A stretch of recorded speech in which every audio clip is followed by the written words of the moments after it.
গুপ্তকাশী বিশ্বনাথ ঘাট এক পবিত্ৰ স্থান, ইতিহাস প্ৰসিদ্ধ দেৱাদিদেৱ মহাদেৱৰ স্থান। এইটো হাজাৰ বছৰ আগতেই ইয়াত কাশী হিচাপে স্থাপন হ'ব গৈছিল, কিন্তু এটা লিংগ চুৰি হোৱাৰ কাৰণে এইটো গুপ্তকাশীলৈ পৰিৱৰ্তিত হ'ল। যি কি নহওক ইয়াৰ শক্তি আছেই, আৰু আমি যোৱা বছৰৰ পৰা এটাই ইয়াত চেষ্টা চলাই আছোঁ যে বৈদিক মন্ত্ৰৰে যদি যজ্ঞ কৰা হয় সেই স্থানৰ আৰু শক্তি উদ্বুদ্ধ হয়, বাতাবৰণ পৰিৱেশ পৰিস্থিতি সকলো সুন্দৰ হৈ পৰে, ৰোগ ব্যাধিৰ পৰা ইয়াৰ স্থানীয় ৰাইজ মুক্ত হয়। গতিকে হোমৰ এটা বৰ সুন্দৰ হেৰি আছে, ইয়াৰ ফল আছে। গতিকে হোম যজ্ঞ, সেয়েহে এইবাৰো আমি মহাযজ্ঞ ৰুদ্ৰ মহাযজ্ঞ কৰিবলৈ আৰম্ভ কৰিছোঁ আজিৰ পৰা।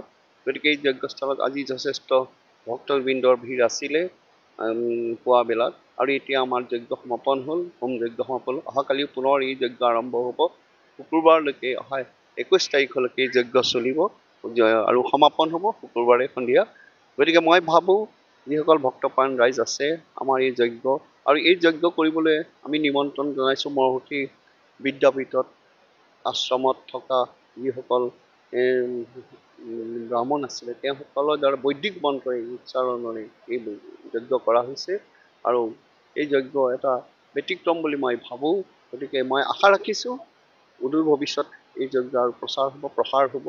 গতিকে এইবছৰ আমি গ্ৰীণ আছিনাৰ লগত এইবাৰ আমাৰ লগত ৰাষ্ট্ৰীয় সনাতন সংঘ জড়িত হৈ পৰিছে। এতিয়া আমাৰ কাৰণে এটা সুখ হ'ব। গতিকে মই ভাবোঁ এনেধৰণৰ ধাৰ্মিক অনুষ্ঠানবিলাকক যজ্ঞ হোৱাটো প্ৰয়োজন।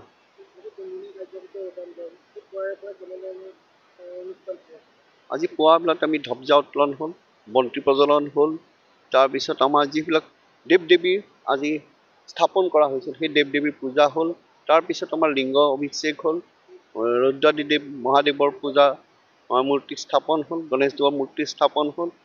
তাৰপিছত এই শেষত ফালে আমি যজ্ঞ আৰম্ভ কৰিলোঁ, আৰু এই যজ্ঞ ক্ৰমান্বয়ে অহা 2টা দিন ধৰি চলিব। গতিকে এই ধৰণে যি আমাৰ বৈদিক নিয়ম নীতিৰ মাজেৰে, সম্পূৰ্ণ বৈদিক নীতি নিয়মৰ মাজেৰে এই যজ্ঞভাগ কৰা হৈছে। যিকোনো ভাৰতবৰ্ষৰ যিকোনো পৰ্যটনস্থলী যিবিলাক ধাৰ্মিক পৰ্যটন এই ধৰণে যাগযজ্ঞ হয়। এইবাৰ আমি মহাকুম্ভতো দেখা পাইছোঁ, যি প্ৰয়াগৰাজত গোটেই ভাৰতবৰ্ষক সহস্ৰকোটি মানুহৰ তাত পদাৰ্পণ হৈছিল। আমি ভাবোঁ এটা পদক্ষেপ আমাৰ মাত্ৰ, যাতে ভৱিষ্যতলৈ এটা সুন্দৰ ধাৰ্মিক পৰ্যটন ৰূপে পৰিগণিত হওক। ইয়াত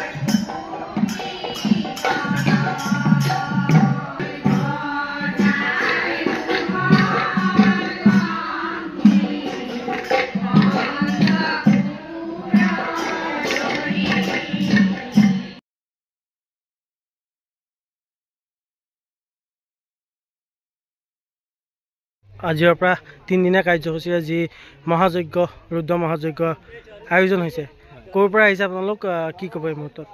আমিতো মহৰ্ষি বেদ আশ্ৰমৰ পৰা বিশেষকৈ ক'বলৈ যাওঁতে গম্ভীৰী বিশ্বনাথৰ পৰা আহিছোঁ।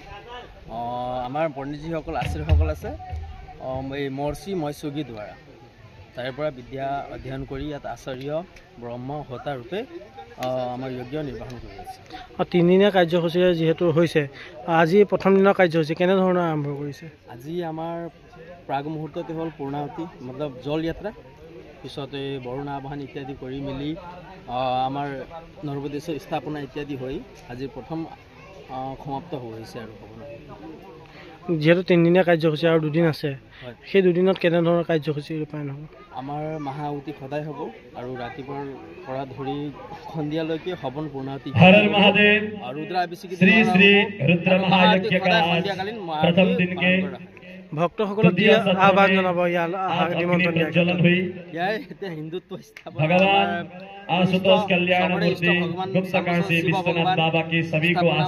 পূৰ্ণ হওক, আৰু हम বিশ্বাস लोग বাঢ়ি যাওঁ आज প্ৰতি বছৰে আমি এই উৎসৱ महाआरती পালন কৰি আহোঁ ठीक দ্বিতীয় বাৰ্ষিক 6 बजे से आरंभ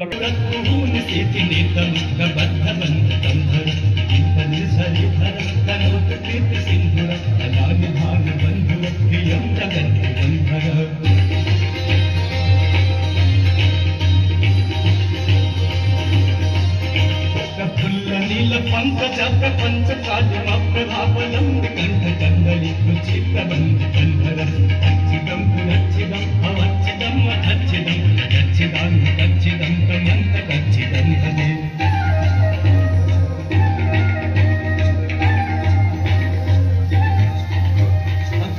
सर्वमंगलाकलाकदम्ब मंजरी रसकलाह माधुरी विजृंभणाम रूपकं दंतकं पुरंतकं अवंतकं मखंतकं दंतकं दंतकं हरे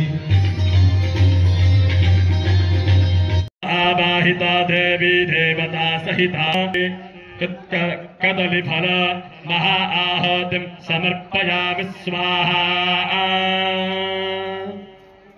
वसुधारा ओम वसो पवित्रमसि शतधारं वसो पवित्रमसि सहस्रधारं देवस्तवा सविता पुनातु वसो अग्रेण शतधारेण सुभुवाकामधुक्षः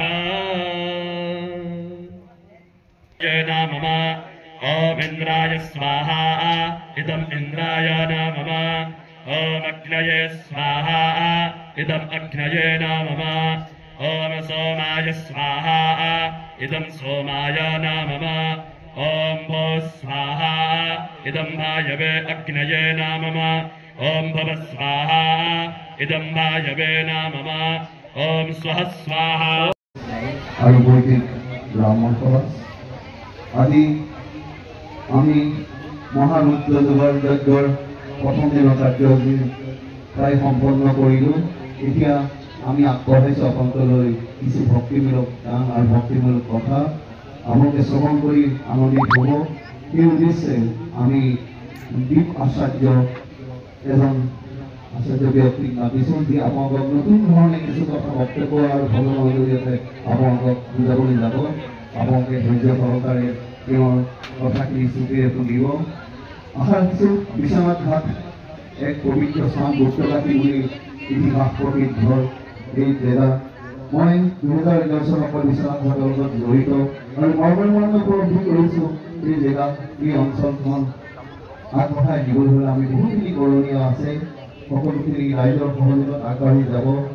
মোৰ ভাতৃস্বৰূপ বীৰেন্দ্ৰ ধৰিদেৱে কৰিছে যে পৰ্যটন বিকাশৰ ক্ষেত্ৰত বিশ্বনাথ ঘাট এদিন ঘাটত জীৱিকা হৈ যাব।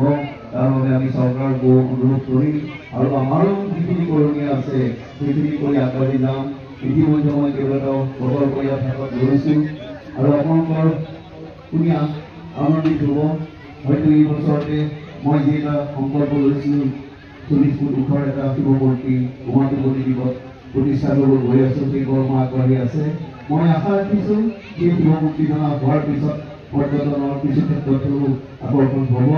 গতিকে ৰাইজ আপোনালোকেও সহায় সহযোগিতা আমাক আগবঢ়াই যাব, যাতে এই অঞ্চলটো উন্নয়ন হওক, পৰ্যটনৰ ক্ষেত্ৰত অসমৰ এটা বিকাশ হওক, ভাৰতবৰ্ষই ইয়াত চানেকি হওক। আজি আমাৰ মাজত এই যজ্ঞ চাবলৈ বিহাৰৰ পৰা এজন বিশিষ্ট নেতাও আহি উপস্থিত হৈছে। গতিকে তেওঁলোকে এই বস্তুবিলাক নিৰীক্ষণ কৰি গৈছে আৰু খুব আপ্লুত হৈছে।